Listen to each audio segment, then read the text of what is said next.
ที่เริ่มทรงฌานเป็นแล้ว หรือเป็นไม่ในปฐมฌานจังสิเริ่มต้นเป็น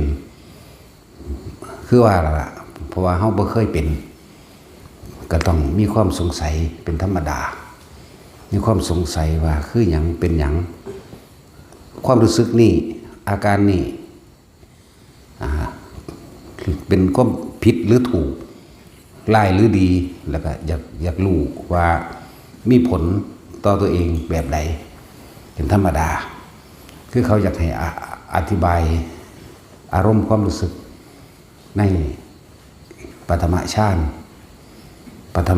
นลมหายใจเฮาก็มีคือมันยังมี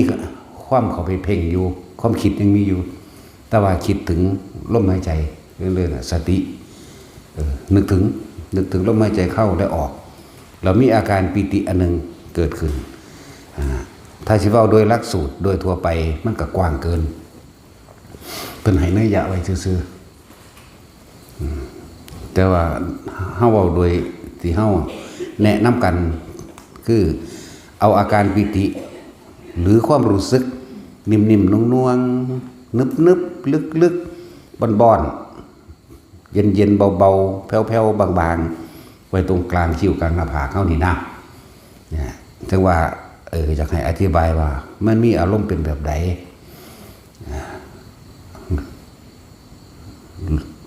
นึกถึงลมหายใจเข้าและออกแล้วก็มีอาการนิ่มน่วงตรงกลางคิ้วกลางหน้าผากนี่คือหลักสูตรหลักขอปฏิบัติของพวกเขาเองเป็นเฉพาะนะเป็นเฉพาะแต่ว่าอันนี้ที่เขาอยากให้อธิบายให้จับเอาที่มันตรงประเด็นที่มันเกิดกับตัวเองเด้อที่มันเกิดกับตัวเองอันนี้เป็นโดยทั่วไปโดยกว้างขวางโดยบ่ได้ย่นย่อลงมาเป็นหลักสูตรเดียวเป็นวิธีการนี้วิธีการเดียวถ้าเมื่อไหร่เรามีสติระลึกรู้อยู่ลมหายใจเข้าก็รู้เย็นเข้าไปในโพรงจมูกและออกเรามีอาการปิติโดยทั่วไปมีอยู่5อย่างปิติที่1สติระลึกรู้อยู่กับลมหายใจเข้าและออกมีอาการขนลุกขนพองสยองก้าวขนขิ้งลุกมันจิตทั่วตัวหรือไม่ทั่วตัวก็ช่างบางที่มันก็ทั่วตัวขนขิ้งลุกวืดขึ้นบ่แห้งก็เรียกว่าใช้ได้บางที่มันก็ขนลุกเฉพาะหัวขนขิ้งลุกขนหัวลุกทั้งตัวทั้งหัวนี่เรียกว่าปฐมฌานเป็นแบบนี้ปิติที่2ในปฐมฌานสติระลึกรู้อยู่กับลมหายใจเข้าลมหายใจออกและมีอาการจิตอิ่มเบิกบานในมีอาการจุกอกน้ำตาไหลนี่เป็นปิติที่2เป็นแต่ว่าบ่แม่นแบบเสียใจจุกอกนี่บ่แม่นแบบแค้นใจหรือเสียใจแต่ว่าก็อธิบายออกมาว่าจุกอกในความรู้สึกทางกายว่าจุกอกจุกข้อแล้วก็น้ำตาไหลนี่เป็นปิติที่2ในปฐมฌานปิติที่3ในปฐมฌานสติระลึกรู้อยู่ในความรู้สึกลมหายใจเข้าออกเหมือนเดิมและมีอาการโยกเรียกว่าภารณาปิติโยกซ้ายก็ได้โยกนิ่มๆแบบนี้แหละถ้าผู้เบิ่งอยู่ก็สิฮู้ว่าโยกแบบนี้ซ้ายขวาทีนี้โยกหน้าหลังโยกหน้าหลังแบบนี้เรียกภารณาปิตินี่ในปฐมฌานปิติที่4ในปฐมฌานสติระลึกรู้ลมหายใจเข้าออกเหมือนเดิมและมีแสงสว่างเกิดขึ้นดุจดังว่าสายฟ้าแลบนั่นคือในหนังสือเสวางสั่น เรียกว่าโอกันติกาปิติมีแสงสว่างเกิดขึ้นดุจดังสายฟ้าแลบที่มีแทรกซ้อนเข้ามาแน่บ่แม่นแค่ว่าดุจดังว่าสายฟ้าแลบเป็นให้นัยยะเดียวบางทีมันวาบขึ้นเลยที่เดียวแล้วเฮาสิส่วนมากเฮาสิบ่เคยเห็นเฮาสิตื่นเต้นแล้วก็ ไปคิดหาเหตุผลกับมันว่ามันคืออย่างเป็นอย่างไรหรือดีผีหรือคนผิดหรือถูกว่าบกันเลยไกลๆก็มีใกล้ก็มีหรือบางครั้งเป็นดุจดังว่าเปิดไฟอยู่หน้าผากหรือบางครั้งอันตัวนี้มันสิมีหลายอย่างความรู้สึกหรือนิมิตหลายอย่างก็ว่าได้บางที่ก็เห็นดุจดังว่าลมหายใจเข้าออกมีคล้ายๆกับขาวนวลๆอยู่ในโพรงจมูกเขาหรือเป็นแท่งๆย่าวเข้าออกก็มีขาวนวลเขียวนวลเหลืองนวลนี่เรียกว่าโอกันติกาปิตินี่คือปัตตมฌานเด้อปัตตมฌานโดยปิติที่ห้าเมื่อจิตตั้งมั่นที่แล้วหมายถึงรู้ลมหายใจเข้าออกแล้วลึกรู้สึกอยู่กับเพียงแค่ลมหายใจเข้าออกจะมีอาการนี่อาการเป็นแค่ความรู้สึกเป็นวังดูว่ากายลอยขึ้นกายลอยขึ้นยาวลอยไปในอากาศนะนี่เป็นปิติหายางนี่คือในหลักสูตรแต่ว่าโดยประสบการณ์แน่บางที่ก็กายไม่ได้ลอยแต่ตัวยืดขึ้นยืดเหมือนกับว่าทะลุหลังคาเหมือนทะลุหลังคาขึ้นไปยืดไปดูอากาศหรือบางครั้งก็มีอาการร่างกายอ้วนโพ่งขึ้นกายนี่พองขึ้นเหมือนกับนั่งเต็มห้องไปเลยนี่เป็นปีติห้าอย่างในปฐมฌานยังมีความคิดอยู่เด้เข้าใจว่าความคิดมันคิดถึงลมเข้าออกนั่นเองนี่ต่างหากแต่ว่าสำหรับที่พวกเข้าฝึกกันเข้าสิสร้างฐานที่ตั้งแห่งจิตแบบนี้เลยปฐมฌานของเข้าเองนี่คืออย่างสติก็นี่ลมนี่บ่ขาดอยู่แล้วเห็นไหมระลึกรู้ลมหายใจเข้าออกเพียงแค่เฉพาะในโพรงจมูกลมสิเย็นเข้าไปในโพรงจมูกแค่ให้มันสุดอยู่แค่ดังหักหรือปลายคิ้วทั้งสองที่มันโค้งมากมันสิสุดนี่แต่แปลว่าเป็นความระลึกรู้อยู่ข้างในรู้สึกตัวนั่นแหละรู้สึกตัวว่าลมเย็นอยู่ในโพรงจมูกข้างในแต่ว่าเฮานิยมหรือให้เมื่อตาลืมตาทำของพวกเฮาอันที่เว้ามาทั้งหลับตาและลืมตาเป็นได้ทั้งหมดเด้ออันปฐมฌานในปิติทั้ง5ที่อธิบายไปเมื่อกี้นี้แต่ว่าในเฮาอยากให้ทุกคนลืมตาเมื่อตาฝึกขั้นต้นแรกก็คือเหลือบตาดูปลายจมูกก้มลงจักหน่อยแล้วก็โฟกัสสายตาทั้งสองข้างรวมไปไว้ที่ปลายจมูกเฮาก็จะเห็นปลายจมูกล่างๆพื้นกับล่างไหมกลมลงนี่พื้นกับล่างเข่าเจ้าของกับล่างทั้งพื้นล่างทั้งเห็นลางๆนะถึงจะโฟกัสหรือต้อมสายตาเข้าไปแต่ว่าส่วนมากมันสิไปอยู่ในฝั่งขวาของสายตามากกว่าแล้วหายใจเข้าถ้าคนมีคำบริกรรมก็หายใจเข้าพุทธหายใจออกโทหรือสิใช้คำบริกรรมยังก็แล้วแต่เดี๋ยวจะมาถามใช้คำบริกรรมอย่างนี้ได้ไหมอีกหายใจเข้าว่านกบินก็ได้ตัวเห็นปะหายใจเข้าว่านกหายใจออกว่าบินก็ได้ต้องดักไว้ก่อนใส่คำบริกรรมแบบใดก็ได้หายใจเข้านามะหายใจออกพัทธะหายใจเข้าสัมมาหายใจออกอรหังก็ได้เข้าใจว่าล่ะ มันตุกจิกนะบ่ทดสอบทดลองอีหยังบ่ท่านเห็นหยังอยู่ถามก่อนใส่คำบริกรรมพุทโธโลดทั้งกว้างพุทโธเป็นพระนามของพุทธเจ้าทุกพระองค์รวมกันเลยนั่นแหละหายใจเข้าพุทหายใจออกโทเข้าพุทออกโทนี่ความคิดมีเฉพาะคำว่าพุทความรู้สึกมีเฉพาะคำลมเย็นอยู่ในโพรงจมูกไปพร้อมกันพุทกับโทเท่านั้นแล้วความรู้สึกอันนึงจะเกิดขึ้นตรงกลางระหว่างคิ้วนิ่มๆนุ่งๆก็ว่านึบๆก็ว่าตึงๆก็ว่าเบาๆแผ่วๆก็ว่าบางคนก็ว่าเป็นต้นๆบางคนก็ว่าเป็นตึงๆบางคนก็ว่าเป็นเงี้ยวๆออกขึ้นหน้าผากเงี้ยวออกในความรู้สึกของเขาภาษาสิท้ายทอดออกมาเพราะว่าเงี้ยวๆบางคนโดยความรู้สึกว่าเงี้ยวๆต้องยืดออกมาแต่มันเป็นภาษาท้ายทอดความรู้สึก บางที่ก็ว่าเป็นบอนสงสัยสิไปคิดถึงปลาบอนน้ำสะนั่นแหละว่าเป็นบอนอยู่กลางหน้าผากกลางคิ้วนะบางคนก็วางสั้น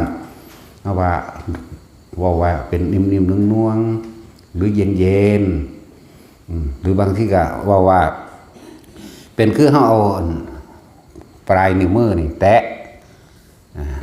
นิ่มๆแบบนั้นนี่เรียกว่าปฐมฌานนั่นแหละแต่ก็ฝึกให้มันคล่องโดยนั่งท่าใดก็ได้ไม่จำกัดท่าบ่แม่นว่าไปจำกัดท่าโดยต้องขวาทับซ้ายมือขวาทับมือซ้ายนั่นเป็นวิธีการสอนของเพิ่นบ่ได้แม่นสิเอามาเป็นจำกัดหรือต้องตายตัวแบบนั้นก็บ่แม่นนั่งท่าใดก็ได้นั่งเหยียดซ้อยนั่งเก้าอี้นั่งโต๊ะนั่งตั้งนั่งเตียงนั่งท่าใดก็ได้พิงฝาผนังพิงซ้ายพิงขวาได้ทั้งนั้นเว้าละเอียดกับปันจังสิมีมาคำถามอีกอยู่เนาะจะฝึกเบิ่งซะก่อนตัวนั่งคมโตะอยู่ก็ได้ตัวนั่งเบิ่งแต่ก็มีความนิ่มๆหน่วงๆเกิดขึ้นระหว่างกลางคิ้วกลางหน้าผากเจ้าของเองเมื่อนั่งจนชำนาญแล้วนั่งอยู่ไสก็ได้อีกนะบ่ต้องเป็นต้องมานั่งอยู่หน้าพระประธานหรือในโบสถ์ในวัดตรงไหนก็ได้สิเถียงหน้าเจ้าของเองทำเบียกทำการทำงานนั่งพิงโกนใหม่เศร้าห่มอยู่กับเฮ็ดไปโลดนั่นแหละนิ่มๆน่วงๆนี่เรียกว่าปฐมฌานวิตกหมายถึงคิดถึงลมหายใจเข้าและออกหรือวิตกหมายถึงคิดถึงคำบริกรรมพุทธกับโทนั่นเองวิจารหมายถึงประคองเอาไว้บ่ให้มันออกจากกรรมฐานอันนี้ฐานที่ตั้งแห่งการกระทำอันนี้บ่ให้มันออกบ่ให้ความคิดออกไปทางอื่นปิติเกิดแต่เฮาเอาปิติเป็นตัวนิ่มนวลอยู่ตรงกลางหน้าผากนี่เองนี่เรียกปฐมฌานมานั่งเฮ็ดไปแล้วก็ค่อยยืนเฮ็ดไปยืนก็เป็นเดินก็เป็นนอนก็เป็นหมายถึงว่ากระทำเมื่อไหร่ที่มันชำนาญหมายถึงแค่นึกถึงลมหายใจเข้าและออกเพียงแค่ลมเข้านี่ก็ได้เลยเรียกว่าชำนาญเรียกว่าชินในชั้นที่หนึ่งก็ว่าบัดนี้ชั้นที่สองเป็นจังไดเมื่อชินในที่หนึ่งปฐมฌานวิตกวิจารปิติสุขเอกคตามีซื่อมันชินแล้วในยืนเดินนั่งนอนหงายก็ได้นอนตะแคงก็ได้ตะแคงซ้ายก็แคงขวาก็ได้ถ้านอนเมีบก็จะทับดังนอนเมีบหูจักนอนเมีบบ่นอนคว่ำแล้วเอากายเอามือมากายข้างไว้หรือกายหมอนไว้จะทับดังอย่างเดียวได้ทั้งนั้นบอกบัดสุธาแล้วดูสินอนเอาขาผูกคือหอยหัวลงมากก็ได้นอนแบบข้างข้าวก็ได้เนาะแบบนั้นก็ได้นอนยืนก็ได้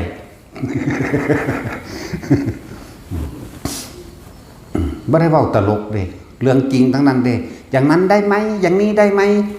โอ้ยพวกผู้หญิงน่ะอีห่างเอ้ยตามเอาจนเบิดมึงนอนครึ่งนึงก็ได้นั่นแหละก็จะให้มันตรงกับมึงเป็นบอกคนเป็นล้านคนกูก็ตอบว่าตรงได้ล้านคนนี่เนาะนอนคดก็ได้เอาเนาะนอนขูบหมูบลงก็ได้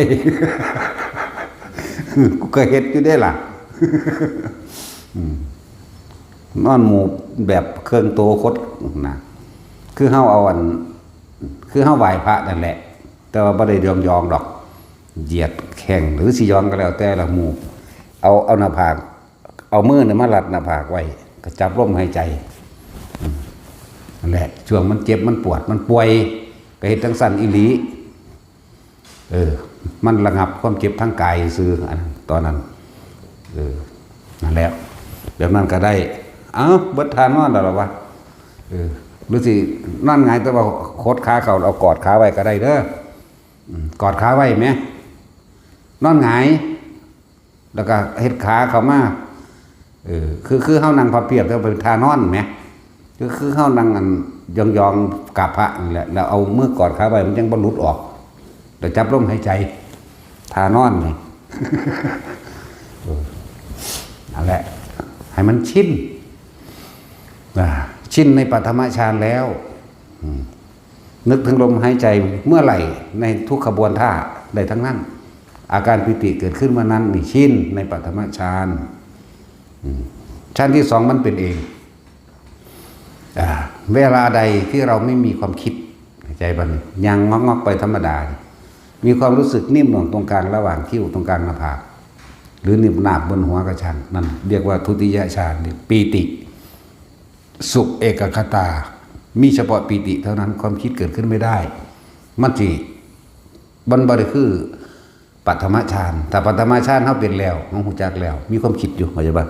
แต่ทุติยฌานไม่มีความคิดมีเฉพาะอาการปีติสุขเอกคตาปีติอย่างเดียวขึ้นนวง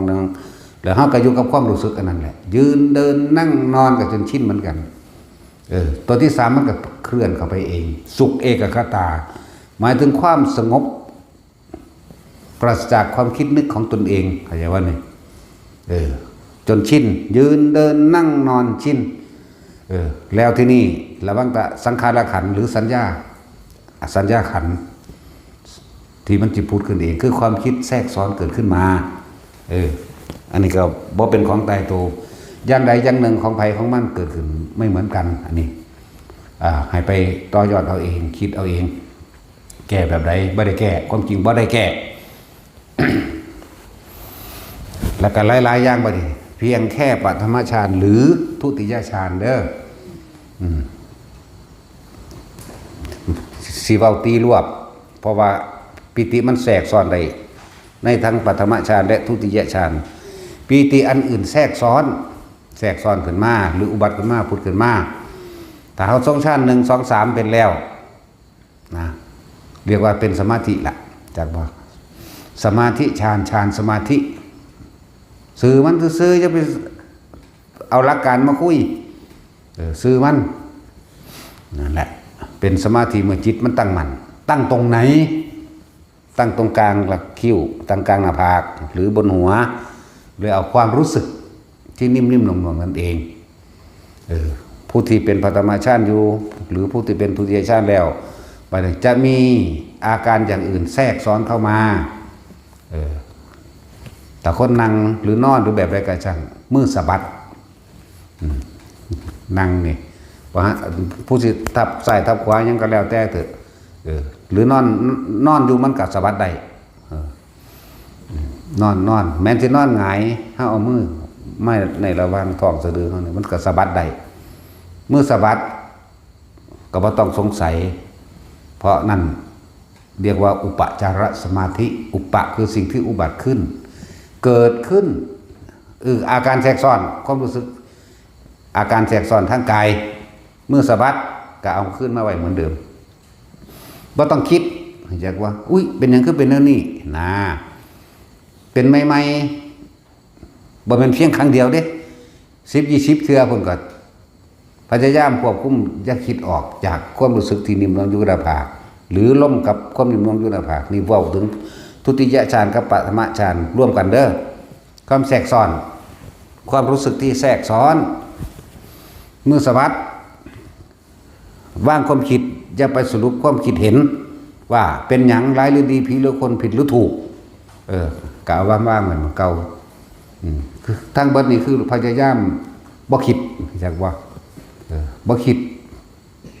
บ่ไปสรุปความเห็นว่าไรหรือดีผีหรือคนผิดหรือถูกจริงหรือเท็จอย่างบัน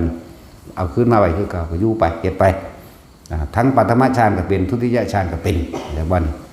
นั่นแหละนี่บอกทั้ง2อันเด้ออย่างหนึ่งเมื่อสะบัดอย่าง2เกิดความช็อตสปาร์กช็อต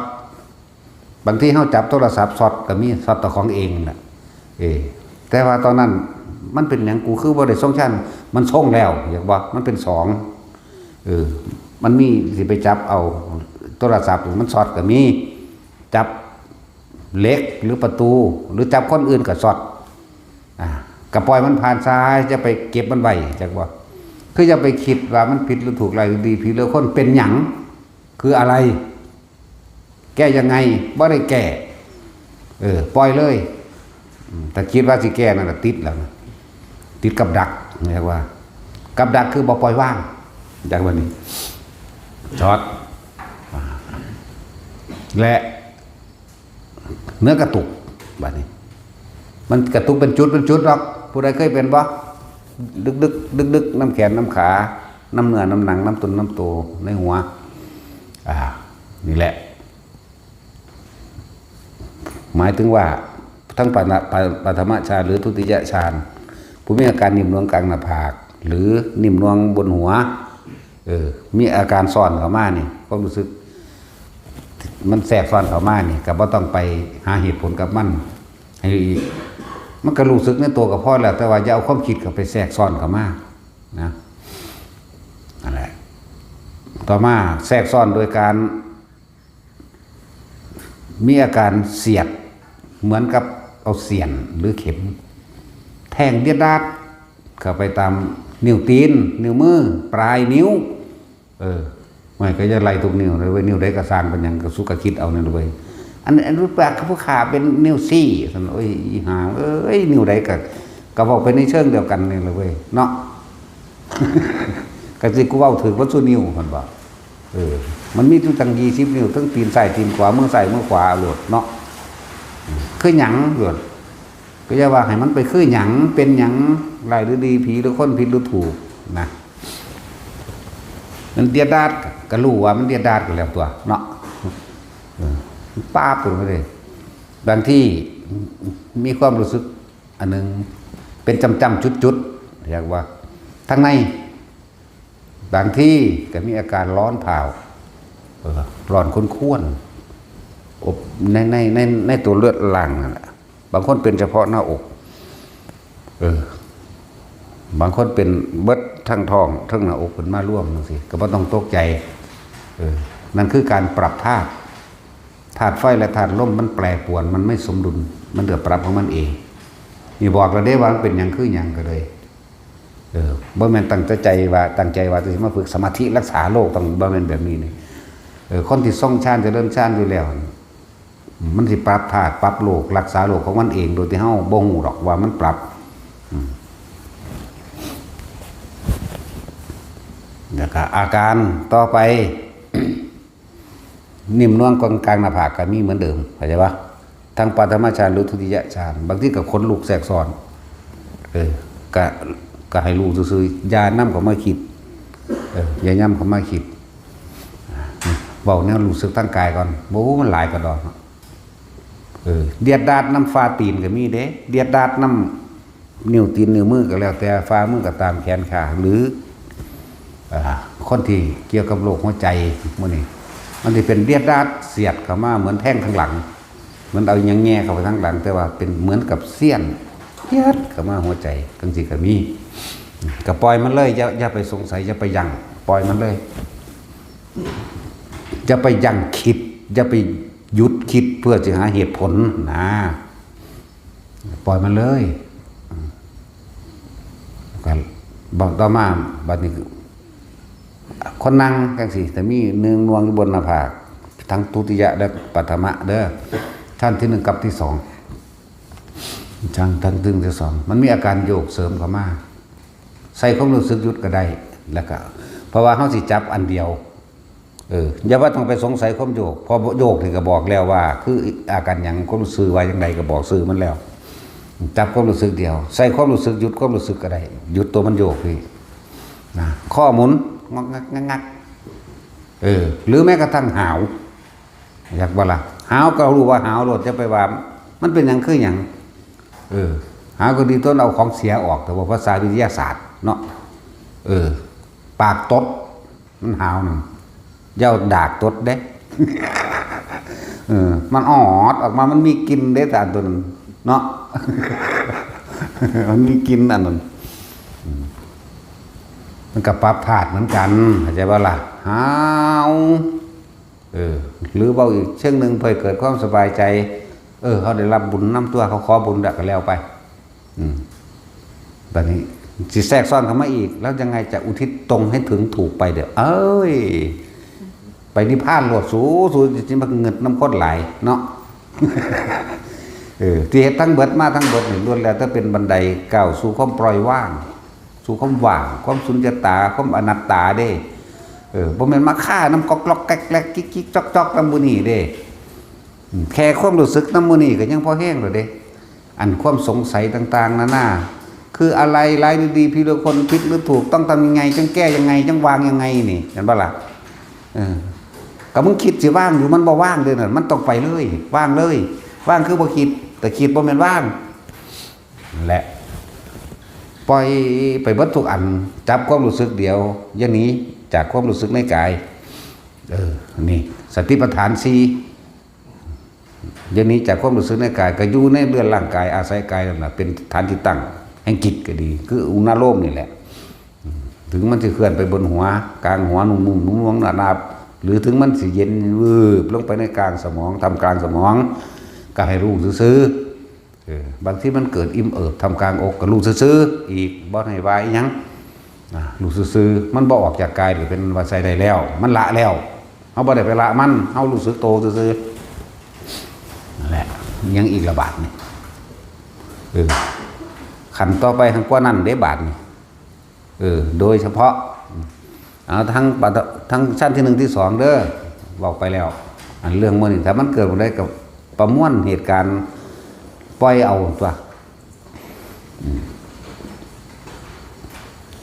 ตัวความรู้สึกอีกอันหนึ่งที่มันแทรกซ้อนว่าเหมือนตัวลอยขึ้นทั้งที่มีนิ่มนวลกลางหน้าผากก็เหมือนกันหรือตัวใหญ่ขึ้นก็ตามก็ต้องปล่อยทั้งเบิดเหมือนเดิมนะปล่อยทั้งเบิดเหมือนเดิมตัวมันที่สงสัยมากๆแน่น่ะคือตัวแทรกซ้อนโดยโอกันติกาปิติบ่แม่นแค่ว่าได้บ่แม่นแค่ว่าแสงสว่างเกิดขึ้นเด้ตัวนี้ร่วมอยู่ในหมวดของนิมิตต่างๆนิมิตสิ่งที่ปรากฏขึ้นให้ตาเห็นให้หูได้ยินให้จมูกได้กลิ่นเรียกนิมิตภาพนิมิตกลิ่นนิมิตเสียงมื้อนี้ตัวนี้สิแก้ยากกว่าหลายอันอีกนะพวกประสาทพวกเขารอแคลก็เอานำมาเว้ามาถามพวกละบ่เป็นถ้าไปเห็นแบบนี้หังสินักก็เก่าอีกนำโอ้สารพัด ไปนำไปปรับภพภูมินำไปอุทิศบุญนำไปเอากันขึ้นจากนั้นลกติดนั่นติดนี่ถือหลอกวัดเข้าใจว่าล่ะพวกนั้นอันนี้สิเว้าบาดนี้สำหรับประเภทที่มีนิมิตบาดนี้บางทีมันก็คำว่าแสงให้เมื่อตาเฮ็ดนะพวกรับตาเจ้ามาเว้าเด้อภาษาฝันมันจิตเจ้าสินั่งมีสติดีกระสร้างแต่รับตาคนบ่สนใจสิตอบให้เจ้าพวกนี้ก็แตกแขนงเอาเองนั่นล่ะเว้ยเนาะบ่แม่นว่าสินำไปตอบเบิดรับตาหิบงี้ก็มีอันคนว่าทำตาลางๆเข้าไปนี่เห็นนั่นคืออะไรอีกก็มีคือเป็นบ้าเท่านั้นแหละ คือประสาทนั่นแหละขอรอแคลจังสั่นมันบ่ได้เอาจริงเอาจังดอกอันนี้เฮาตอบสอบผู้ตั้งใจบัดนี้พวกนิมิตต่างๆทั้งที่ยืนอยู่เดินอยู่นั่งอยู่นอนอยู่ทั้งหมดนั่งท่าไหนก็ได้นั่งย้อนขาตามเถียงหน้านั่งย้อนขาตามเตียงตามโต๊ะหรือนั่งย้อนขาอยู่ตามผู้ตามผาตามหินยังก็แล้วแต่หรือรังแบบไรก็สร้างยืนเดินนอนนั่งบางที่แสงมันสว่างมากจ้ามากตั้งลูกน้อยลูกใหญ่ก็ช่างเด้อเห็นเฉยๆอย่านำเข้ามาคิดให้เห็นเฉยๆจะสีเขียวหรือสีแดงหรือสีเหลืองอำพันยังก็แล้วแต่บางลูกบางดวงมันก็สว่างทั่วป่าที่เฮาอยู่เลยทั่วถ้ำที่เฮานอนอยู่ทั่วกุฏิพวกรับตาบางที่เห็นบ่มันเป็นคือไฟนี่แจ้งเบิดทั่วห้องมื่นตาเบิ่งนั่นถูกหลอกออกจากสมาธิเบิดล่ะพวกกันนั่นแหละล่ะพวกรับตานี่ถือสิ่งเหล่านี้หลอกเร็วสงสัยเร็วพวกรับตามื่นตาแมงโลดไม่ใช่ว่าล่ะ แต่มื่นตาชำนาญแล้วรับตาหรือมื่นตาก็อันเดียวกันเด้เห็นได้เสมอกันเนี่ยตัวเพศรับตาเห็นมันจะเป็นทั้งสั้นมันจะสงสัยหลายก็เลยเอาแบบมื่นตาเห็นเลยป่านนี้เวลานอนมันต้องรับตามันชินในมื่นตาแล้วมันก็ปล่อยเลยคือกันนั่นแหละแต่ว่าแสงสีใดก็ช่างอย่านำเขามาคิดว่าคืออย่างที่เป็นแสงผีพุ่งใต้พุ่งเหนือแสงเพชรสิเป็นแสงแล้วแต่สิใส่ซื้อมันดอกก็สิใส่ซื้อมันเห็นหยังก็บ่เห็นซื่อๆนั่นบ่นั่นที่ใส่ซื้อบางครั้งเฮาก็ตอบเพื่อว่าให้ทิ่มซื่อๆเด้คือยังอยู่จังหวัดเลยจังสิบากใหญ่เป็นคือดวงจันทร์เต็มดวงแต่ว่ามันเคลื่อนมาไกลสดใสสว่างแบบบ่ได้ย่างนะนอนมาไกลๆสัมผัสลมพุ่นเด้แต่แจ้งแบบดวงจันทร์บ่แม่นแจ้งแบบดวงอาทิตย์จังซี่มาเคลื่อนไปเคลื่อนมาเคลื่อนมาเคลื่อนไปวูบเข้ามาใกล้ๆแม้กระทั่งว่าเขาเอามือนี่เข้าไปอยู่ในดวงนั้นได้เลยนะเขาก็ออกมาสิแต่เขาบ่คิดเด้แต่คิดบ่ได้ไปเลยเอามือเข้าไปมันก็บ่เป็นดวงมันก็บ่มีหยังสัมผัสใดแต่ว่ามันเป็นแสงเอามือนี่พาเข้าไปข้างในได้เลยนี่มาแต่ความรู้สึกเฮาอยู่พี่อยู่หัวพี่อยู่พี่เข้าใจว่าล่ะแต่ก็เอามือซุบเข้าไปจับเบิ่งก็บ่มีความรู้สึกหยังดอกแต่ว่ารู้สึกตัวนี้อยู่เหมือนเดิมมันก็เคลื่อนไปเคลื่อนมาแล้วก็คอยลอยไปแล้วขึ้นไปทำผาบิ่งแล้วก็หายไปในทำผาบิ่งนะตัวนี้ก็เห็นอยู่2-3 ครั้งก็แล้วไปบ่ให้ค่าอีหยังมันนั่นแหละถ้าบอกซื้อให้ค่าก็จะมาถามกูอีกละบาดเนาะบ่ต้องให้ซื้อบ่ต้องให้ค่ามันแต่ว่ารู้เห็นซื้อก็แล้วไปนี่คือเหมือนดวงจันทร์เป๊ะอันนี้เหมือนอีเกิ้งเป๊ะเลยแต่ว่าบ่ได้เป็นล่างๆแบบอีเกิ้งเข้าใจว่าบ่ได้มีรูปกระต่ายชมจันทร์นี่บริสุทธิ์เลยเอามือเข้าไปก็ออกมาได้นี่ก็แบบนึงแต่ว่าเขาบ่ให้ซื้อเขาบ่ให้ค่าเขาบ่คิดว่าคือหยังเป็นหยังลายดีผีคนก็สร้างลอยเลื่อนไปเลื่อนมาแล้วก็เข้าไปครั้งที่2กับมือที่2ก็มาอีกออกมาเห็นเลยที่แรกบักใหญ่เลยเป็นดวงขึ้นถึงภูเขานั่นแหละแล้วก็คอยที่แรกบักใหญ่เด้ปัดมาเฮาคอยน้อยลงก็เหมือนเดิมก็มาทำพัดลมมื้อนี้แหละแล้วก็เบิ่งก็ซื้อบ่จับบัดเบิ่งธรรมดาก็วนอ้อมแล้วก็ลอยไปทางหลังก็เหลียวเห็นบ่ได้เฮาบ่ได้แงกนำเด้แต่ว่ามันนั่งเห็นนั่นแหละเฮาบ่แงกบ่งวกไม่อวยตามเนาะภาษาจีนฮู้จักอวยบ่พูดแล้วบ่อวยตามบ่แงกบ่หันหลังนำบ่มันนั่งเห็นนี่นั่นเส้นถึง3 ครั้งพุ่นละแบบนั้น เหมือนเดียวกันกับดวงจันทร์เป๊ะแต่ว่าบ่มีด่างบ่มีรอยด่างบ่มีรอยด่างรอยเหลาบ่มีหยังเอามือซุบเข้าไปก็ซุบไปธรรมดาก็บ่ได้มีหยังนั่นแหละนี่คือบ่คิดบางครั้งก็เป็นแสงสว่างแบบลักษณะประกายพฤกษ์เรียกว่าปูบวาบมากมั้ยตั้งสิก็มีเขียวมั่งเหลืองอำพันมั่งแดงส้มหลายแบบที่มานั่นแหละแต่ว่าบ่คิดจักแบบบางครั้งเฮาเดินจงกรม ย่างก็ไปกลับมาเป็นลูกน้อยๆเท่าปมมือเท่าโปรตีนเท่ากำปั้นลอยสวยงามแต่จะบอกเรื่องสวยงามมันหลายสีระยิบระยับสวยงามเลี้ยงกัน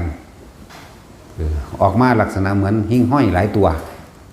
วับมันนะเลี้ยงลอยอ้อมโตกถึงเวลาเฮาเกิดความเคยชินกับสิ่งนั้นถึงกับจับเบิ่งก็มี บางอย่างก็เป็นก้อนคือลูกแก้วเอาว่างไว้ต่อไม้บางที่ก็จับไว้มันว่ามีต่อไม้กันนั่งลงว่างไว้ข้างๆจับปุ๊บกลายเป็นลูกแก้วธรรมดาว่างไว้แต่ก็บ่คิดไปต่อเพราะความรู้สึกเขาอยู่พี่นั่นแหละแบบนี้ก็มีน้อยทอดนี่ก้อยเขียวเหลืองแดงดำก็มีเพราะมันดำเชิงดำแบบนั่นดอกนั่นแหละเหมือนกับม่วงเข้มนะว่ามันดำปึ๊ดนะว่ามันดำปีๆเด้เนาะแต่จริงมันดำปื้อๆเด้มันออกเขียวนิ่นถือว่าแล้วล่ะถือว่าดำกับว่ามันทั้งไม่โดยเต็มๆและนั่นแหละว่างไว้ซื่อๆมีหมายถึงที่เว้าให้ฟังนี่เพราะนั้นไปเว้าเอาสิ่งประหลาดนี่เว้าให้ว่างเว้าให้คามันว่ามันคือหยังเด้อย่าคิดว่านี่คือหยัง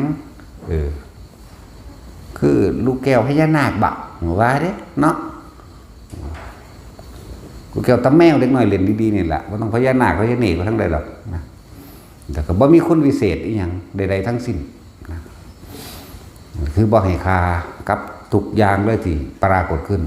นี่กำลังเว้าถึงเรื่องโอกกันติกาปีติแสงสว่างได้เกิดขึ้นแล้วบ่แม่นแค่นั้นนะบ่แม่นแค่แลบๆฟ้าแลบแป๊บๆอยู่ข้างขอบตาเฮานี่หรือแลบๆหรือทางหน้าหรือเปิดไฟแป๊บขึ้นแค่นี้แต่ก็บ่ต้องให้คาจากอย่างแสงยิ่งกว่านั้นอีกที่ว่าหยังเวลามันนิ่งเข้าไปจริงๆแล้วฮึบโล่งสว่างไร้เงาหาประมาณไม่ได้อันนั้นก็เป็นมันบ่ได้หูเมื่อตัวดอกตัวนั้นตอนที่มันเป็นตัวนั้นแต่ตอนรู้สึกตัวนี่ก็อย่างหนึ่งนะตัวนั้นมันเข่าชานมันเข่าของมันดอกอันนั้นมันแอบเขาเองร้อยเขาเองมันเผลอเข้าไปนั่นแหละตัวที่สี่ว่าต้องไปสนใจมันเอา1 2 3พ่อมีสิแก้เฉพาะ1 2 3เพราะว่ามันสิมีสติมันมีความคิดนึกแทรกซ้อนกับเขากันได้แต่ว่าตัวที่สี่มันตัดเขามันเองหรอกมาปล่อยไว้อันนั้นนั่นแหละมันกับเขาเรื่อยอยู่หรอกว่ามันสิมีกำลังให้ส่งที่1ส่งที่2ส่งที่3ได้ทั้งนั้นแต่ก็อยู่ได้นานอีกนะแต่ก็อิ่มบ่ค่อยหิวค่อยอยากกินหยังแต่มันเข้าไปแบบนั้นแล้วเป็นอาทิตย์2 อาทิตย์แต่ว่าเขาบอกส่ง2ส่ง3ส่ง2ส่ง3ตัวที่1เขาบอกมันก็ผ่านแล้วเนาะตัวที่1ก็ดีส่ง2ส่ง3ถ้าสิส่งที่1กับตอนเขาคิดพิจารณาไกลควรเด้ฟัง2ไม่มีความคิด3ความคิดผุดขึ้นเอง1เวลาเขาสิคิดพิจารณาและไกลควรบางเรื่องโดยปฏิจจสมุปบาทอาการปิติเกิดอยู่นี่แล้วเขาไกลควรอวิชชาคือความบ่รู้ของเขาอวิชชาคือสัญญาความรู้สึกเก่าๆที่มันเคยมีมาไว้แล้วถ้าการไหนหาประมาณบ่ได้คิดดีก็ติดดีแต่เมื่อติดดีแล้วเลี้ยวว่าจำเป็นต้องติดมันก็ติดคือเก่ามันจะได้ดีความเข้าใจผิดคิดว่านี่ก็ไล่ไปไล่ของเขาเองในเรื่องของเขาเองแต่เอาความรู้สึกนวงอยู่กลางคิ้วกลางหน้าผากหรือหัวเหมือนเดิมถึงมันจะเคลื่อนไปลงมาเคลื่อนไปลงมาบางครั้งเข้าเต็มสมองเลยเย็นวาบเข้าไปเต็มสมองเลยก็มีแต่ว่าความคิดยังพิจารณาใกล้ควรในปฏิจจสมุปบาทคนเฮาเนาะเพราะว่ามันมีความหลักมันมีความปรารถนาแล้วนี่ก็เป็นปฏิจจสมุปบาทเด้อยากว่าล่ะเหตุและปัจจัยทั้งหลายแห่งสัตว์ด้วยแต่เกิดเพราะว่าเฮามักเขาเป็นแบบนี้เฮาก็คิดนึกปรุงแต่งไปแบบนี้นี่เฮาก็คิดไปของเฮาไล่เพราะว่าเฮาเห็นสิ่งนี้มันเกิดขึ้นแล้วก็ต้องมีสิ่งนี้เกิดตามไหลไปใครควรแล้วใครควรอีกบ่แม่นเทเดียวเด้ที่เว้ามานี่เป็นหมื่นๆครั้งมันเด้บ่แม่นซ้ำพวกเจ้า10เทื่อสิมาถามเด้เป็นหมื่นจนประมาณบ่ได้เลยอันที่ว่ากูไล่สักเท่าไหร่กลับไปกลับไปซ้ำๆซากๆเดิมๆนั่นแหละกลับไปเรื่องอ่านเพิ่นภาษาบาลีอนุโลมและปฏิโลมครับไปพุ่นแล้วทับขึ้นหลังเพราะมีชาติชราจึงมีแบบชาตินั้นมาจากไหนหนอชาติก็มาจากภพมาจากไหนหนอนี่ก็ไล่มาไล่ย้อนหลังขึ้นมาหาอวิชชาจากอวิชชาไล่ไปหาชาติชรามรณะนั่นแหละไล่จากหลังขึ้นมาความเกิดของเฮามันมาจากไสมันมาจากภพมันมาจากไสนั่น มันมาจากอุปทาน อุปทานมาจากไสอุปทานมาจากตัณหา ตัณหามาจากไสตัณหามาจากเวทนาไล่ขึ้นหลังได้วันเวทนามาจากไสมาจากผัสสะผัสสะมาจากไสมาจากอายตนะอายตนะมาจากไสนี่ไล่ไปเห็นบ่มาจากรูปและน้ำน้ำและรูปรูปและน้ำมาจากไสมาจากวิญญาณวิญญาณมาจากไสมาจากสังขารความคิดนึกปรุงแต่งต่างๆสังขารมาจากไสมาจากความบ่รู้คืออวิชชาคนอวิชชาคืออย่างอวิชชาคือความสัญญาความรู้สึกของเฮาที่เฮาบ่รู้สึกตัวเลยว่าในความปรารถนาทั้งหลายที่มันฝังเอาไว้แต่ปุเรภพชาติใดไม่รู้นะนี่แหละเอิ้นว่าปฏิจจสมบาทปฏิโลมจากหน้ามาหลังจากหลังไปหน้าอนุโลมจากวันแบบนี้ไล่ยังละเอียดเลยเด้มันเป็นแค่ดีเด้ถือว่าเพราะสัญญาเฮาตีรวบเป็นอวิชชาเองไล่ไปถึงมีสังขารจึงมีวิญญาณจึงมีนามรูปเพราะสัญญาจึงมีสังขารเพราะสัญญาจึงมีวิญญาณเพราะสัญญาจึงมีเห็นบ่ไล่คร่าวๆซื่อๆฟังซื่อๆเด้จะเอาละเอียดเลยอยู่นี่3 มื้อก็บ่แล้วเด้นี่มีจักบ่นี่ เพราะสัญญาจึงมีนามรูปเพราะสัญญาจึงมีอายตนะเพราะสัญญาจึงมีผัสสะเพราะสัญญาจึงมีเวทนาเพราะสัญญาจึงมีตัณหาเพราะสัญญาจึงมีอุปทานเพราะสัญญาจึงมีภพเพราะสัญญาจึงมีชาติชรามรณะชาติชรามรณะก็มีความตายเป็นที่สุดอยู่แล้วชาติแล้วก็มีชราเฒ่าแก่ไปแล้วก็ตายเป็นที่สุดอยู่แล้วแต่เฮาบ่เกิดมันก็ถ้าเฮ็ดจังได๋มันสิบ่ตายมันก็บ่เกิดนี่ก็ไล่ขึ้นหลังมาอีกเด้อบัดนี้ต้องละสัญญาจึงจะบ่เกิดต้องละสัญญาจึงบ่มีภพถ้าเฮาบ่ปรุงแต่งสัญญาภพก็เกิดขึ้นบ่ได้บ่ปรุงแต่งสัญญาเกิดอุปทานเกิดบ่ได้บ่ปรุงแต่งสัญญาตัณหาเกิดบ่ได้บ่ปรุงแต่งสัญญาภาวนาเกิดบ่ได้บ่แต่งปรุงแต่งสัญญาผัสสะก็เกิดขึ้นบ่ได้บ่ปรุงแต่งสัญญาแม้นตาหูจมูกลิ้นกายใจสิหูสิเห็นหยังก็ได้ถ้าบ่ปรุงแต่งสัญญาเวทนาก็เกิดบ่ได้นี่ไล่ขึ้นไปหาอายตนะไล่ขึ้นไปไล่ไปหาบุญก็เลยว่าดับสัญญาน่ะไล่ไปไล่มาไล่มาไล่ไปปึ๊บเข้าอีกอยู่ในความสว่างอันหาประมาณบ่ได้นั่นแหละที่เขาจะว่าแจ้งสว่างต่างๆนานาก็แล้วแต่ซับไปซับมันอันนั้นเป็นเขาเจ้าทายความรู้สึกออกมาในแต่ตอนนั้นซื่อออกมาอีกไล่อีกเด้บ่ได้ย่อมง่ายๆเด้ซัดอยู่พอตรงนั้นบ่ฮู้จักหิวข้าวหิวน้ำเป็นเด้แล้วความเพียรมันมีเวลามันมีกำลังนั่นแหละอินทรีย์พละศรัทธาพละก็ว่าไปเนาะจังซั่นแล้วศรัทธาธรรมดาคือตั้งใจมุ่งมั่นยังมีเจตนาอยู่แต่ว่าศรัทธาตัวนั้นศรัทธาพละนี่เป็นเองเป็นแบบรู้สึกฮึกเหิมขึ้นมาบอกที่หลังแต่ว่าตอนเป็นไปเลยเด้แล้วบ่จักเมื่อยลักล่าได้เดินจงกรมก็เดินจุหันเท่าใดมือก็บ่รู้ตัวเองน่ะบ่ซั่นเฮาสิตอนเฮาลงมานี่เถียงเขาบ่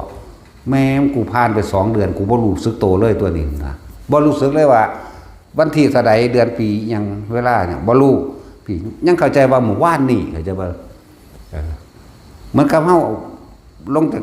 ป่าจากดงมาเหมือนเมื่อวานนี่ยังเถียงเขาว่าเป็นเมื่อวานนี่อยู่ถือว่าเฮาลงมันเดือนกุมภาเดือนลงมาเดือนกุมภานี่มันสิเป็นมีนาแล้วเด้จังซี่บางแท้บ่แม่นเมษาพฤษภามิถุนาแล้วหัวรักกว่าสิฟื้นขึ้นตัวนั้นมาได้กับพ่อแห้งนะแล้วก็ว่าได้คิดยากบักษณะเด้นั่นแหละเป็นลักษณะนั้นนี่อาศัยพิจารณาซึ่งเหตุและปัจจัยทั้งหลายที่ตัวเองเวียนว่ายตายเกิดเด้เมื่อรู้ตัวเองแล้วก็รู้ผู้อื่นนั่นแหละมันสิไปรู้มันสิไปยากหยังเจ้าของก็เป็นจังซี่รู้โตแล้วผู้อื่นก็เป็นเหมือนกันบ่เกี่ยวกับหญิงกับชายที่ตัณหาหมายว่าล่ะความอยากเดียวกันตัณหาเดียวกันเพียงแต่เป็นไปตามเหตุปัจจัยในกรรมของไปของมันโดยผู้หญิงโดยผู้ชายซื่อๆเด้นั่นแหละบ่จังว่านี่เพียงแค่ปฐมฌานเด้เจ้าบ่นี่ที่เว้ามานี่ความรู้สึกตัวยังมีอยู่ความคิดพิจารณาไปเลยนั่นแหละเราชัดเจนปานใดอีกพิจารณาแบบใดพิจารณาในองค์ฌานที่1นั่นเอง วิตกคือการคิดใคร่ควรพิจารณาเรื่องใดเรื่องหนึ่งที่เขากำหนดขึ้นมาบ่ว่าจะเป็นเรื่องอสุภะกสร้างเกสาโลมานาคาทันตาตาโจนี่บ่ว่าสิคิดพิจารณาเรื่องนี้ก็สร้างรวมจนเป็นธาตุทั้ง4รวมจนว่ามีชีวิตอยู่เป็นแบบนี้เป็นธาตุ4เป็นอาการ42ไม่ใช่อาการ32เอาจนว่ามันพังจนว่ามันขึ้นมาเกสาพงโลมาขนนาคาเล็บทันตาวันตะโจนังบางสังเดินนังหารวยอดีตกระดูกกระดิ่งเป็นชั้นชิ้นในกระดูกไล่ไปแยกออกมาเนี่ยนี่10อย่างนี่เป็นธาตุดินกับว่านี่12อย่างนี่เป็นธาตุน้ำปิตังนิโสโดยตังน้ำเลือดเสโทน้ำเงินเมโทน้ำคนอสุตันตาวาสาน้ำเดือดไล่อยู่พอทำนี่เลยครับไปกลับมากลับไปในอสุภะนี่จนว่ามัตเกมัตตุลุงคังกว่าไปนั่นแหละไล่ไปหมูดขูดลงไปหาหมูดหาขูดละเกิดเป็นภาพปุ๊บเกสาพรมละเมาคนนาคาเล็บเนี่ยเป็นภาพปุ๊บออกมาได้เด่นเนี่ยกองออกไปเป็นธาตุดินธาตุน้ำกอบกายขึ้นเป็นโตล่างบุคคลขึ้นมาอีกเราตอนนี้เฮาไล่นี่ผมก็ลงไปอยู่ส่วนผมเป็นกองมันก็ตีรวบรวมก็เป็นกองดินเดียวกันเป็นกองน้ำเดียวกันนะก็เป็นร่างกายจึงมีธาตุลมและธาตุไฟก็ว่าไปธาตุลม6ธาตุไฟ4รวมแล้วเป็น42นี่คือคนเป็นนาไล่ของเจ้าของนั่นแหละทุกคนเหมือนกันไประบาดนั่นแหละนี่เรียกว่าตอนในห้องพิจารณาตอนเป็นจังซี่ตอนยุบเพียงแค่ปฐมฌานเอาอาการปิติมายืนยันไว้นึกไปของมันเป็นอารมณ์เดียวตั้งมั่นอยู่ในอารมณ์เดียวจากวันนี้เป็นสมาธิมันตั้งมั่นอยู่ในเรื่องเดียววิตกหมายถึงการพิจารณาไขควรวิจารณ์เฉพาะเรื่องจากวันนั่นแหละปิติมีอยู่แล้วนั่นแหละบ่ต้องเว้าสุขเอกคตามันเลยสุขไปแล้วนะไล่อยู่จังสั่นเดี๋ยวขึ้นอยู่กับความเพียรของเฮาที่แรกก็หยาบขี้คร้านแน่เฮ็ดแน่มันแน่ตั้งแต่ก็คิดถึงหากูตายลงกูบ่ตกนรกบ่ก็ลุกแข้งขึ้นมาเดินจงกรมในจัก3นาทีไปนอน3ชั่วโมงอันเดียวก็ลุกขึ้นมาอ่านหนังสือในสัก2นาทีนอน8ชั่วโมงก็ค่อยดึงกันไปลากกันมาเพราะจำนี่เลยนั่นแหละนี่เพียงเฮาบ่หาตั้งบอกที่บอกว่าบ่จำเป็นต้องไปถึงว่าชาญลึกๆเข้าอันนั้นลึกๆยังดอกบ่เลิกอีหามันยังล่ะอยู่จังซี่ล่ะกลางๆนี่แหละเนี่ยว่านี่บาดมันที่เข้ามันเข้าเองดอกปล่อยมันตัดมันเพราะมันเข้ามันดับปุ๊บสว่างจ้าบ่แม่นแสงเด้จักบ่บอกบ่ได้เข้าไปตรงนั้นแล้วเฮาก็บ่ฮู้จักว่ามันสิซื้อไว้จังไดก็สร้างหิแมงดอกนั่นแหละบ่แม่นของลึกลับบ่แม่นหยังสิเฮ็ดยากปานนั้นนี่คิดไปนำแต่ว่ามีความรู้สึกตัวไปนำโดยเอาอาการปิติที่มาไว้หน้าผากก็ตามหัวก็ตามตอนที่เฮาพิจารณาอยู่นี่ตอนนี้เฮาพิจารณาเรื่องเกสาโลมานาคาทันตาตะโจอยู่นี่เนี่ยพิจารณาไปนี่บางทีความรู้สึกอยู่กลางหน้าผากก็ขึ้นหัวจักว่าเด้ก็แค่ความรู้สึกบ่ได้กลุ่มมันลงมาเด้ความคิดบ่ให้แทรกซ้อนกันเลยนี่บ่ขัดแย้งบ่ขัดง้างกันคิดเรื่องเดียวคือเก่าความรู้สึกทางกายก็ขึ้นมาอยู่นี่มันลงมาอกก็อยู่บางทีมันไหลไปกระตุกตามเนื้อตามหนังตามเพียงตามขาสารพัดจะสิเป็นบางทีในการคิดแทรกซ้อนอย่างอื่นมีโยกมีสันมีทรายอีกก็ใส่ความรู้สึกหยุดความรู้สึกบ่ได้ใส่ความคิดจากบัดอันนั้นแหละมาเฮ็ดไปวิตกก็โดยการพิจารณาใครควรณเรื่องใดเรื่องหนึ่งคำว่าเรื่องใดเรื่องหนึ่งส่วนมากก็คืออสุภะนะอสุภะไหลเข้าไปจนถึงว่าแทรกซ่อนเข้าไปตามเส้นเอ็นแม้กระทั่งเส้นเลือดเข้าไปแม้กระทั่งในเส้นเลือดนั่นแหละที่แรกก็ใส่จินตนาการอยู่ที่แรกแต่ตอนนี้ว่าได้ใส่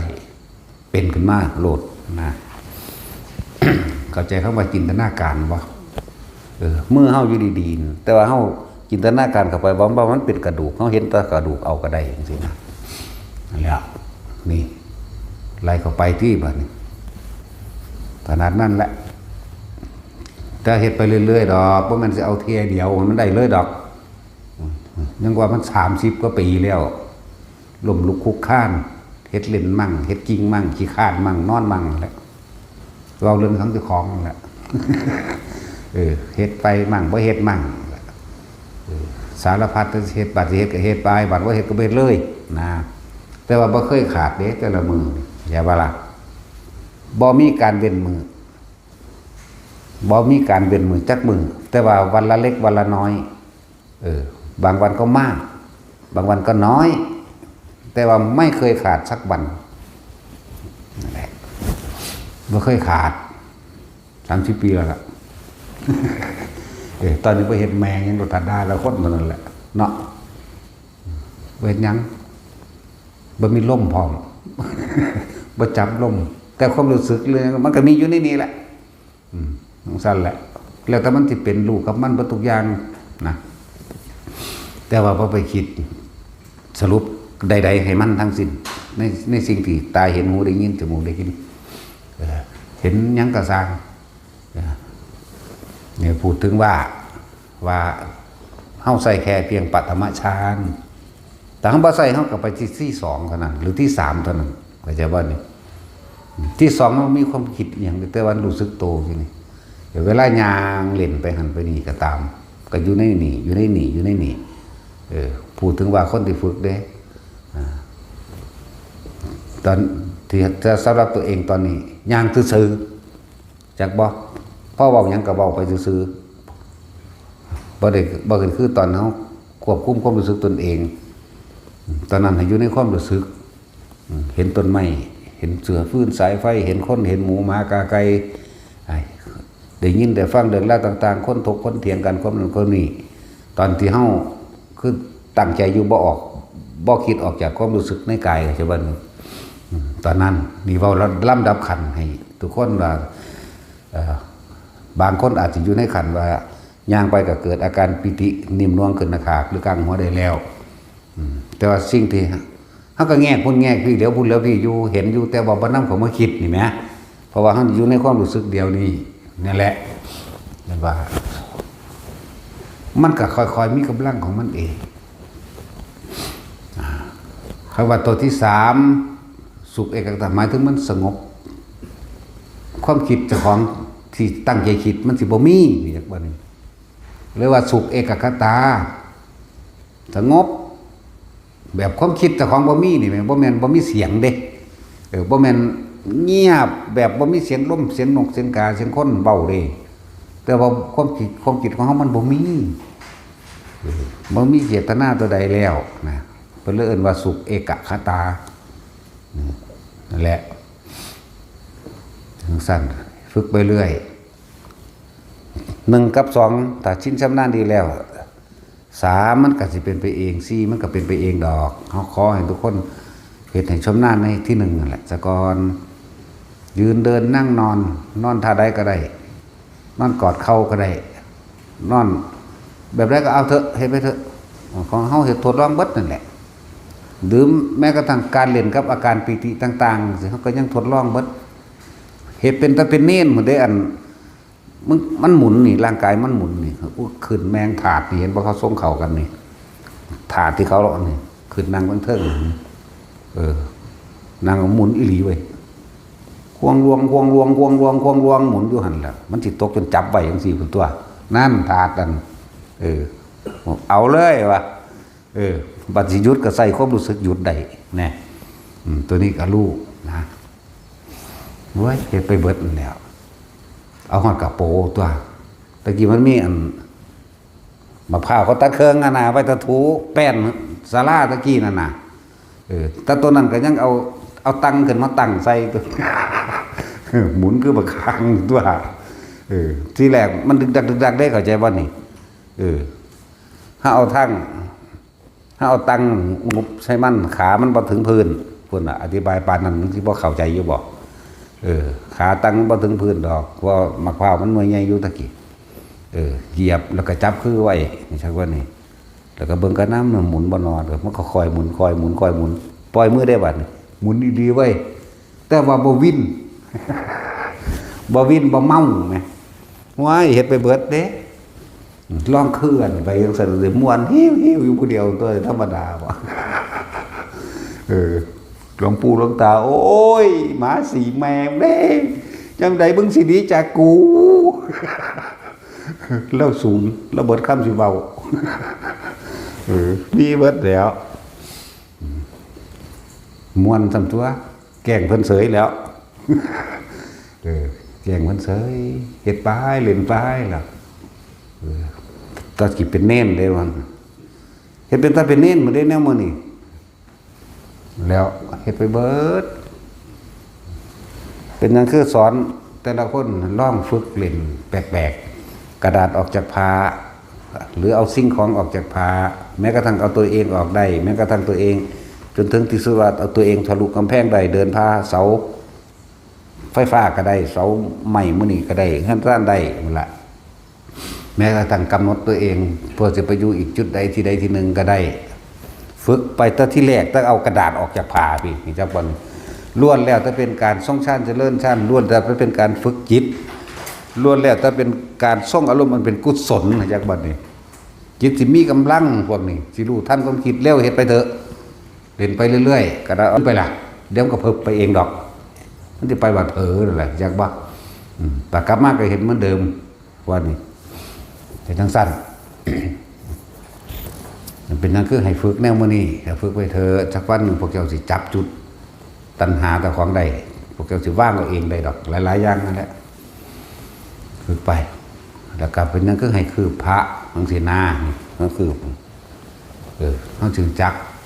ในวิธีของตนเองเพราะมันแต่เชื่อว่าคือพระเดี๋ยวมันจะว่ากันเราไปเช็คพระมีของจริงของปลอมอยู่กับหามมันนั่งไปในทางนั้นอยู่ไปก็ดีก็เลยว่าพวกเจ้าทดลองกำลังจิตเจ้าของเองว่าสิมีอานุภาพบ่เด้อบ่แม่นพุทธคุณบ่แม่นพุทธานุภาพแต่ว่าอานุภาพพลังจิตเจ้าของเองเด้อต้องเว้าดักไว้บ่ซั่นเอาไปหาเฮ็ดตัวที่ใส่ชื่อว่าจังซั่นจังซี่เหมือนเขาสวดคาถามากินความคิดก็ว่าพุทธคุณโลดพุทธคุณหาแมงบ่ถึงสิเป็นจังซั่นจักว่าล่ะพุทธคุณก็ไล่เบิ่งอิติปิโสภควาพุทธคุณก็คือเพิ่นเพียรในการสั่งสมบารมีนั่นพุทธคุณพวกนั้นสั่งสมบารมีแบบนี้ก็ว่าไปต่างหากจับก้อนหินมาก้อนนึงแล้วก็มาว่างไว้ข้อมือ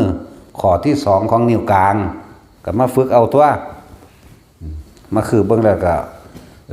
เอาถ้าบ่จักแนวคิดก็นะโมพุทธัสสะก็จับก้อนหินมานะโมพุทธัสสะมาวางป๊อกไว้นี่วางไว้กลางข้อมือนี่พวกฝึกอยู่นี่ก็สิพ่อบอกกันเป็นอยู่ดอกมั้ง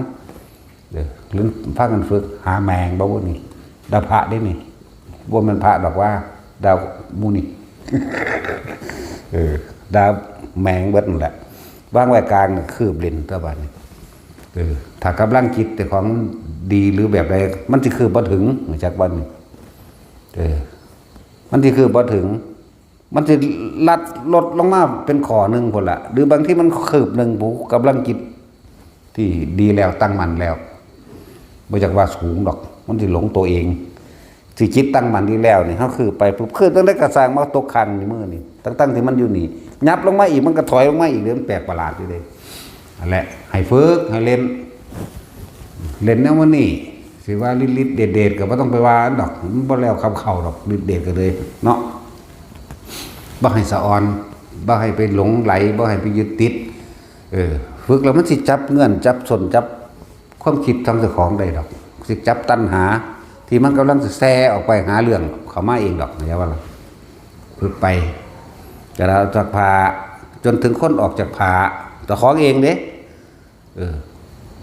เขาเอาเน้นนะโมเฮ็ดมันก็ยังออกด้วยล่ะบ่แม่นเน้นนะโมออกผู้เฮ็ดผู้เด้เข้าใจบ่ผากที่ว่ามันผืนใหญ่เนาะเขาก็เอาพับคือกันแล้วก็เอากระดาษพับเข้าใจว่านี่พวกเฮ็ดแล้วนั่นนะเขาก็เอามันนอนแล้วเขาก็กิ้งมันไปมันเขาก็กิ้งมันออกมามันก็ออกมาอีหลีไว้แต่ว่ามันโตมันเด้ผู้เขาเฮ็ดพุ่นเด้คือจังพวกเฮาเป็นผู้พันฝ่ายเองเนี่ยผู้นี้ได้อันก็เปรียบซะว่ามันเป็นคือปากกาซะไปเอามันพลิกเข้าไปกิ้งเข้าไปกันทั้งสี่นั่นแหละมันก็ฝึกตนเองออกเองตัวบัดนี้มันสิจับจุดได้ดอกมันสิจับได้สิใช้ประโยชน์หยังแบบใดก็ได้ใช่ป่ะล่ะนั่นแหละเฮ็ดไปมื้อนี้การคืบมื้อนี้ อธิษฐานว่าเจ้าของสิมีกำลังจิตตั้งมั่นบ่จับก้อนหินมาในว่างปรับสโลดอย่าไปคิดอย่าไปเสกเด้เสกกันป้วงเบิดนั่นแหละเนาะจักป้วงบ่ จับก้อนหินมาในว่างปอกใส่โลดคืบใส่โลดผู้ใดบ่เป็นก็มาฝึกเอาของละเอียดเฮาเยอะแยะอยู่นี่เพื่ออยากเห็นผีกับจีปีเสคิก็ได้เด้อรับตาลงว่าจีปีเสคิเดี๋ยวมันเบิ่งตำหน้าเองดอก เห็นผีเสียงผีได้ทั้งนั้นอนุญาตเอาเลยเฮ็ดโลดเป็นบ้ามากกับมีสีธัญญารองรับอยู่ดอกเนาะตาสิน ตาสินคนย่านผีย่านชื่อได้แม้กระทั่งค่ำนี่ไหมวันนี้เพิ่นไปกรีดยาง เพิ่นบ่อยากจื้อคำบอกจีปีเซกิแกกีปีเซกิว่าซั่นห่วยท่านผู้โหพระใส่ด่ากูเฮ็ดจังได๋ดอก โอ้ยผู้อื่นเขาอยากได้เขาอยากว่าจังได๋เห็นผีเพิ่นบ่อยากได้แต่เสือกจำได้ที่ขนาดบ่มีสมองเด้ แกไปคิดพอดี โอ้ยแต่มันโผล่กูเฮ็ดจังได๋ดอกนะธรรมดาติย่านเห็นมั้ยบ่รู้นั่นก็คนย่านเว้ยผีกระสอบปุ๋ยมันนั่นแล้วย่านเบิด ถุงยางปิวขึ้นกับผี นี่เบิดนั่นแหละเห็นผีจังสิก็แล้วแต่ทุกอย่างก็ขึ้นอยู่กับจิตร่วมนั่นแหละจากว่าล่ะขึ้นอยู่กับอำนาจสมาธิของเจ้าของเองส่วนคำบริกรรมนั่นก็อาจจะเป็นตัวนำแนวทางให้ซื่อเด้เหมือนกับพวกเฮาบ่จักสิว่าจังใดน้อ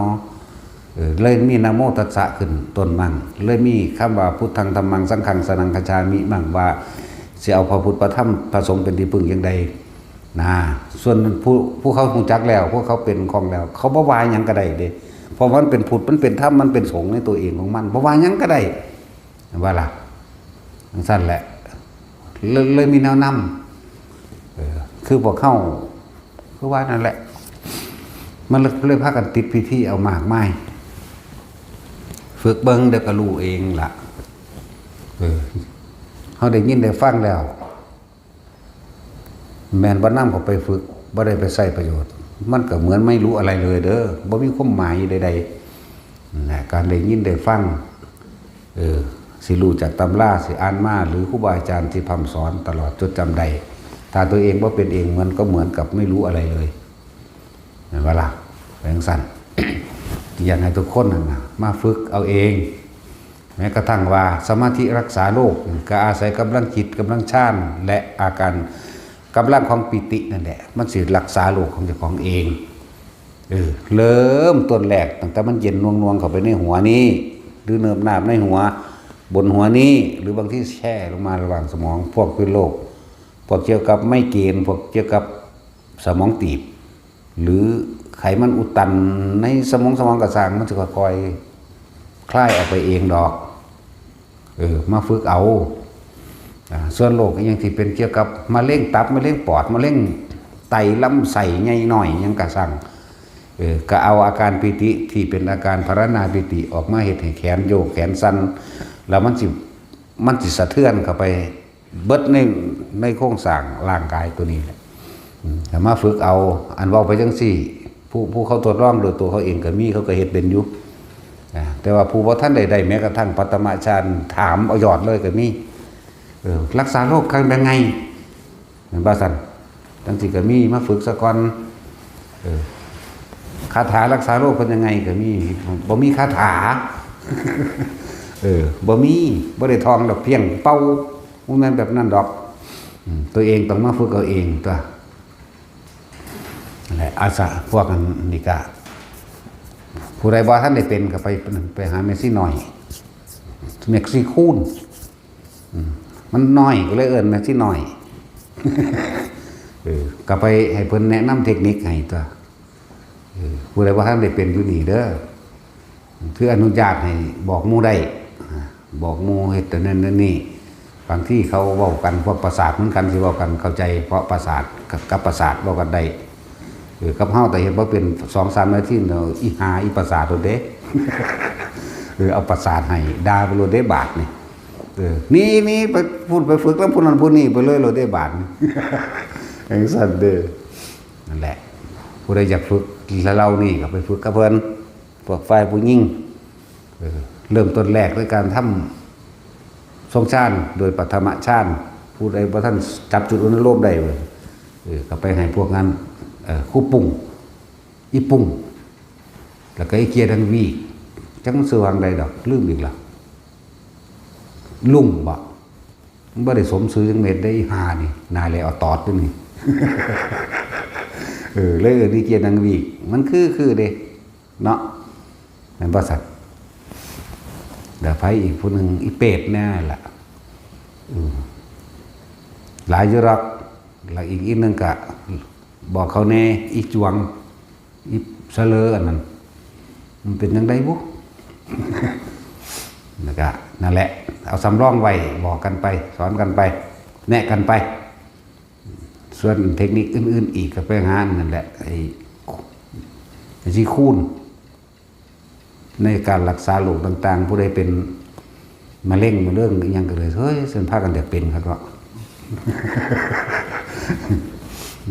แล้วคนบ่เป็นโรคว่าผมคือบ่เป็นคือเขานะฟังมาแรกเอาเจ้าของบ่เป็นโรคก็สิจะให้มันเป็นคือเขาเนาะแต่เป็นคือเขาก็ไปเป็นโรคซะที่ผมคือบ่สั่นเด้อสั่นแต่ว่าเป็นแบบนี้อยู่แต่ว่าบ่สั่นก็เจ้าของบ่เป็นบ่มีโรคนั้นจักว่าล่ะแล้วก็สิมันเหมือนกันเบิดทันทีคือพวกนี้แหละถ้าได้ยาดีไม่กินนั่นอยากได้น้ำกันเนาะถ้าอยากได้กับป่วยที่จะเอาให้อย่าอย่างเดียวผมก็อยากได้เด้อป่วยวะบ่ป่วยก็อยากเอาไปหยังก็อยากได้กับป่วยซั่นตัวซั่นดอกถึงซั่นแล้วเห็นเขาไปใส่แขวก็อยากใส่น้ำเขาไปถอนก่อนจักมาใส่บ่ได้ว่าได้ล่ะเนาะศาสินไปถอนออกเบิดกันสิใส่ให้เห็นเขาใส่แขวก็อยากใส่แขวโอ้ยพวกประสาทมาฝึกเอาผู้ใดอยู่ไกลมันได้ก็ตามหลายอย่างในคนที่ส่งชาติเลื่อนชาติสิ่งเหล่านี้ได้อันตรายใดๆก็ตามสิเป็นของภายนอกลดส้นกันจังสิหรือเป็นของสิตกลงมาใส่สื่อหัวเฮาคักๆมันก็บ่ถึกเด้มันเวียงไปทั้งไม้เบิดนั่นแหละองค์ชาติหรืออาการที่ทั้งหลายมันรักษามันเองมันปกป้องเอาเองสิเป็นรถส้นสิเป็นก้อนหินตกใส่หรือสิเป็นอีหยังก็ช่างเถอะหลายอันหลายแบบอยู่ดอกมันก็อธิบายบ่เบิดดอกพวกเขาประสบพบมาเองรถเขาปีนลงถนนหนทางจังสิพวกนั้นถึงขั้นเสียชีวิตนี่เด้แต่ว่าสิเสียหายเฉพาะทรัพย์สินชีวิตบ่เจ็บบ่ปวดบ่อีหยังหลายคนอยู่ดอกที่เขาเจ้ามาเป็นมาแล้วดีใจบอกให้ฟังเขาเจ้าบ่ได้เสียดายตรงนั้นดอกเขาเจ้าดีใจที่ได้มาเห็นมาพบมาพอมาเป็นมาฝึกตัวเองเป็นนั่นนะสำหรับโรคที่เป็นนักมันก็คอยทุเลาเบาบางสำหรับที่บ่เป็นเลยมันก็บ่เป็นเลยดิคือที่บอกไว้นะเอาเจ้าสิป่วยตอน50 ปีเด้อนี่ตอนนั้นบ่ป่วยมันได้เสื้อดอกเหมือนว่าแต่เฮาฝึกไปแล้วนี่ตอนนั้นหายไปเลยมันบ่เป็นเลยก็แล้วไปเลยตัวคือสิมันเป็นซะก่อนสิบ่จังมาฝึกเนาะกำลังชาญหรืออาการเป็นจังไดมันสิรักษาโรคให้เฮาเองมันสิปรับทานให้เฮาเองโดยที่เฮาบ่ต้องว่าก็ได้แต่สิบอกออกไปนั่นน่ะคนบ่มีผู้ใดปรารถนาคนป่วยดอกก็มาเฮ็ดเอามาฝึกเอาสำหรับคนที่ป่วยอยู่แล้วเฒ่าคักแล้วหรือนั่นแหละใจสิตายแล้วแหละก็ฟังธรรมแล้วก็ฝึกไปนำคนฟังธรรมก่อนตายแล้วก็ฝึกจับจุดฝึกไอ้ลมหายใจไปนำให้อุณาโลมไปพร้อมนะส่วนมากตายจะไปทั้งอนาคามีมันเด้หลายกว่าเรียกว่าหลักฟังธรรมความคิดเห็นและประสบการณ์ชีวิตเจ้าของเองมันน้อมเข้ามาใส่กับชีวิตจริงประสบการณ์จริงของตัวเองมันสิตรงกับที่เพิ่นแสดงออกไปแล้วมันถือใครควรโดยตัวของมันเองแล้วมันสิบ่ค่อยฟุ้งซ่านบ่คิดเรื่องนั้นห่วงนั้นห่วงนี้คือคนว่าเกิดมากับเพียงแค่หากินซ้ำตายนั่นแหละพวกเจ้าสิไปหา ยังไปกันนั่นอีกความคิดพวกเจ้าเห็นให้ทุกข์แบบนี้ก็ว่าไปแล้วมันจะน้อมเข้ามาสู่เฉพาะจุดลมหายใจบาดจิตตายจริงๆมันจะเข้ามาสู่ลมหายใจใจขาดไปกับลมหายใจเลยพวกนี้ก็พิสูจน์ทางร่างกายได้บัดนี้พวกนี้ที่ตายอยู่ในอานาปานสติลมหายใจผมก็ใครควรทำผิวสีเหลืองนะมันสิผิวพันธุ์ผ่องใสห้วยบางคือเหลืองปานขมิ้นมันได้ว่าธรรมดาเลยขนาดนั้นเด้แล้วก็เอาไว้2-3 มือกับช่างน้ำมูดน้ำคูดน้ำน้องนะสิบไหลออกทั้งปากทั้งจมูกทั้งตาหรือทั้งหูตามธรรมดาคนที่ตายเนาโดยบ่จักทีจักแดนอย่างนั้นบ่มีธรรมะในหัวใจหรอกจักว่าน้ำมูดคูดน้ำน้องน้ำเหลืองเนี่ยออกปากมั่งออกดังมั่งออกหูมั่งเด้ออกตามั่งแล้วก็มีกลิ่นเหม็นจักว่าล่ะพวกนี้สิเหมือนดูดังว่าคนนอนหลับผิวเหลืองเหมือนคนนอนหลับเฮามาขยับแขนขยับขาก็ติงได้เป็นปกติเหมือนคนนอนหลับเหมือนคนบ่ตายพลิกได้นี่ครับมันก็พิสูจน์มาหลายคนแล้วที่ว่ามานี่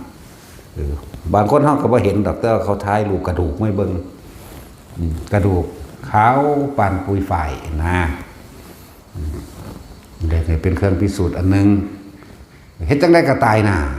มันสิหนีไปไสวะเนาะเฮาบ่หนีได้มีแต่อยากให้มันตายนั่นแหละเองจังได๋ก็ตายเสียมักธรรมะบ่มักธรรมะก็สร้างคือจังพวกเจ้าจะมีเงินหน่อยเงินหลายก็จะแล่นหาหมอจนเบิดบังหาแล้วล่ะก็ต้องเอาธรรมะนี่แหละอยากบ่ล่ะเป็นธรรมโอสถบ่แม่นสวดแต่มันเศร้าเด้คำว่าธรรมโอสถบ่แม่นสวดอันไอ้ปริตนั่นปริตนี่ได้ให้มันหายเด้ปริตต่างๆล้วนแล้วเป็นคำสอนทั้งเบิดนะล้วนแต่เป็นคำสอนให้เฮาปฏิบัติตามนั้นเฮ็ดวิธีนั้นคือเขาเจ้าว่าโพชฌงคปริตสวดแล้วหายป่วยบ่มันบ่ได้เกี่ยวกันบางหันมันเป็นคำบอกสอนโพชฌังโฆสติสังขาโตเป็นผู้มีสติทำมานังวิจโยนี่เลือกเฟ้นธรรมที่เหมาะสมกับตัวเองวิริยัมปิติเมื่อได้เลือกเฟ้นธรรมตามที่เหมาะสมกับตนเองนี่แล้ววิริยัมนี่วิริยะนี่จะบอกแล้วมีความภาคเพียรปฏิบัติไป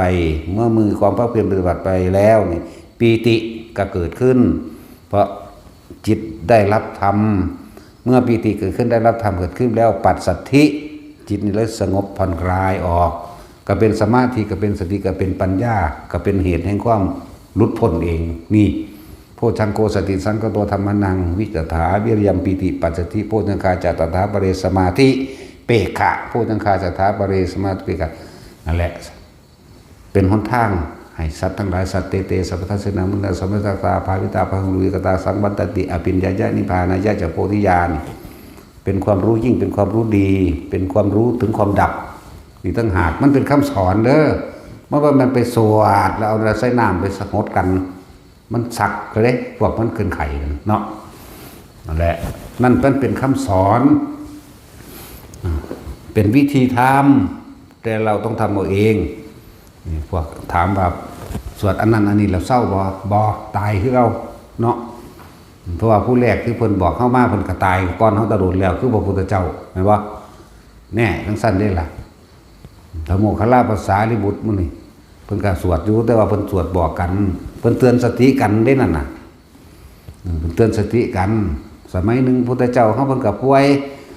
เพิ่นก็บอกให้พระโมคคัลลาสวดให้ฟังแน่นั่นแม่นว่าล่ะหยังละลืมละพระโมคคัลลาก็สวดให้ฟังเพิ่นก็ไข้ควรนี่เป็นหน้าที่จริงเพิ่นบ่ว่าบ่ให้ผู้ใดสวดก็ได้แต่ว่าเพิ่นอยากให้สาวกนำไปจากว่าล่ะนำไปสืบทอดกันบอกต่อกันเพื่อปฏิบัติตามต่างหากจังซั่นแล้ว บ่แม่นสวดใส่น้ำมนต์ใส่น้ำแล้วเอาไปหดใส่กันสักตายเด้หนาว นี่ก็อีกอย่างนึงเรื่องนึงที่เขาพากันนันนี่อยู่แต่คนใดที่สวดคำสอนพระพุทธเจ้าสวดมนต์นั่นแหละจิตใจเขาอยู่ในเป็นสิ่งสังสมกุศลได้เลยจากบ่ล่ะเขาบ่ได้สวดเอาขลังเขาบ่ได้สวดเอาอีหยังดอกจิตใจตัวนี้สิเป็นการสร้างสมสิ่งที่มันเป็นกุศลมันจะบ่คิดไปหาสิ่งที่เป็นอกุศล บ่ไปอยากตีอยากขาดตีลั่นฟันแทงกับไผจากบ่ล่ะบ่คิดอยากได้อยากดีอยากมีอยากนั่นกับไผดอกจิตมันเลยเป็นปฐมฌานได้เหมือนกันเรียกว่าล่ะวิตกก็คือการสวดมนต์นี่เองวิจารณ์ก็สวดไปเลยนั่นแหละยาวๆจะแบกไปแนวไปเห็นแนวอื่นบางพวกเฮาทำวัดที่นี่อาการปิติเกิดบ่ซั่นเพราะนั้นแล้วมันก็ทรงอารมณ์มันเป็นกุศลหรือทรงฌานโดยปฐมฌานเบิดนั่นแหละเข้าใจว่าล่ะที่พวกเฮาสวดมนต์ทำวัดนี่ปิติอย่างใดอย่างหนึ่งเกิดขึ้นบางทีมันหยุดกึกก็มีบางทีมันให้ก็มีบางทีมันขนขิ้งลุกวูบวาบก็มีเนาะอะไรอย่างดอกล้วนแล้วแต่เป็นสิ่งที่เห็นให้เฮาเกิดความปัสสตินั่นแหละจังว่าถ้าพวกเฮายินดีพวกเฮาพอใจในการฟังธรรมในการปฏิบัติธรรมแล้วนัตถิฉันทสหานินี่สร้างความพอใจในการมาฝึกหัดปฏิบัติพอใจแล้วกันนัตถิธรรมเทศนายะหานิการฟังธรรมธรรมเทศนายะมือพอใจในการฟังวิริยัตสหานิกับพอเพียรพยายามไปเห็นบ่ซั่นวิปัสสนายะหานิเพราะทุกคนต้องเป็นไปตามความจริงอย่างดีอย่างเดียวสัตว์ทั้งหลายเกิดมาตายเท่านั้นนี่คือความจริงวิปัสสนายะหานิสมาธิทัสสะหานิเมื่อมันลงจิตดีแล้วมันก็จิตตั้งมั่นเมื่อมันตั้งมั่นดีแล้วมันก็เป็นวิมุตติยาหานิแต่ก็เป็นนัตติทวานัตติระวานัตติอภุตังนัตติเวคายิตตังระงับเวทนาความรู้สึกทั้งใจของเขาเองโดยพอใจกับไม่พอใจไม่เกิดขึ้นเหมือนบ้านนั่นแหละมันก็วิมุตติยาหานิเหมือนเก่าของตัวอย่างบ้านนัตติทวานัตติระวานัตติอภุตังนัตติเวคายิตตังนี่นัตติพยาวัตตมโนนี่นัตติอปติสังขารุเปขาจากบ้านละความว่างอันหาประมาณมาได้อปติอัปปมาโนนั่นแหละสังขารุเปขานี่รู้เท่าทันความคิดนึกปรุงแต่งทั้งหลายก็ต้องอาศัยพวกนี้แต่ว่าล่ะแล้วนี่คือมหาธารณะก็เลยเป็นสาธารณะสำหรับทุกๆคนสามารถนำไปปฏิบัติได้หลายแบบหลายกันพวกพุ่มเทวดาหรือลูกขะเทวดามักอันนี้เห็นจักบ้านนี่จักพุ่มบ่จักลูกขะบ่นั่นแหละมักแม้กระทั่งอากาศเทวดาก็มาขอฟังอยู่เรื่อยๆอธิบายตัวนี้ให้ฟังแหน่เนี่ยเขาก็เลยอธิบายแล้ว